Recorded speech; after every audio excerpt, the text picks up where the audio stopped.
វិលវិលក៏ចិត្តដាច់ឆ្នាំសាជាថ្មីចិត្តរត់ភ័យព្រោះគ្មានសល់អ្វីក្នុងខ្លួនរឹងធ្វើការដល់ដាច់យប់ពេលខ្លះមិនបានដេកពួនតែក្រឡេកជុំវិញខ្លួនសល់តែបំណត់មុខក៏បាំងសាច់ក៏ស្រង់កំឡាំងខ្សោយខំណាស់ហើយតែនៅមិនទទួលផល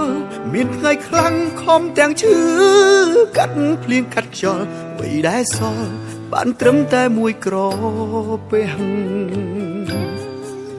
ថ្ងៃក៏ប្រែខែក៏លឿនជាប្រចាំពីមួយឆ្នាំទៅមួយឆ្នាំនៅតែបែបនេះគេអាយុស្រក៏គ្នាគេមានឡានមានផ្ទះយើងត្រឹមតែម៉ូតូកញ្ចាស់ផ្ទះជួលដោដែរខំប្រឹងហើយខំស៊ូហើយហត់ខ្លាំងណាស់បើបែបនេះតើគួរធ្វើយ៉ាងណាដែរមនុស្សដែលធ្លាប់រាក់ទាក់ក៏លែងស្និទ្ធក្បែរគឺមានតែខ្លួនឯងកុំដកខ្លួនឯង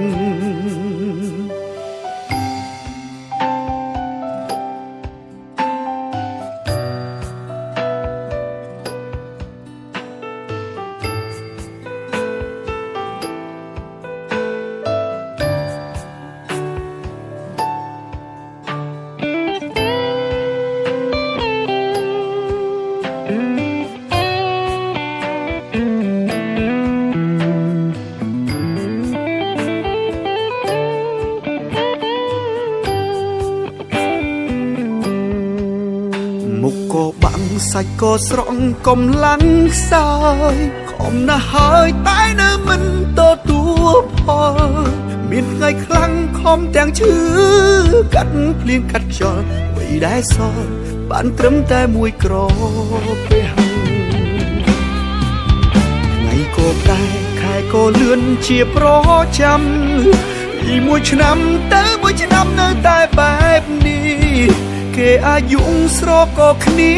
គេមានឡានមានផ្ទះយើងត្រឹមតែម៉ូតូកញ្ចាស់ផ្ទះជួលដោដែរខំប្រឹងហើយខំស៊ូហើយហត់ខ្លាំងណាស់បើបែបនេះតើគួរធ្វើយ៉ាងណាដែរមនុស្សដែលធ្លាប់រាក់ទាក់ក៏លែងស្និទ្ធក្បែរគឺមានតែខ្លួនឯងកុំដកខ្លួនឯងថ្ងៃក៏ប្រែខែក៏លឿនជាប្រចាំពីមួយឆ្នាំទៅមួយឆ្នាំនៅតែបែបនេះគេអាយុស្រក៏គ្នាគេមានឡានមានផ្ទះយើងត្រឹមតែម៉ូតូកញ្ចាស់ផ្ទះជួលដោដែរខំប្រឹងហើយខំស៊ូហើយហត់ខ្លាំងណាស់បើបែបនេះតើគួរធ្វើយ៉ាងណាដែរមនុស្សដែលធ្លាប់រាក់ទាក់ក៏លែងស្និទ្ធក្បែរគឺមានតែខ្លួនឯងកុំដកខ្លួនឯង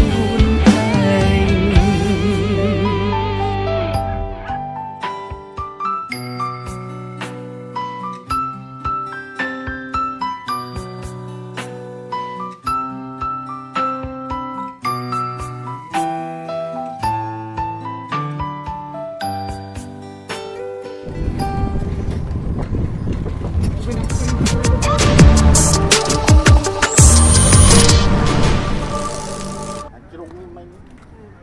ទៅជ្រុងនេះកន្លែងស្រឡះ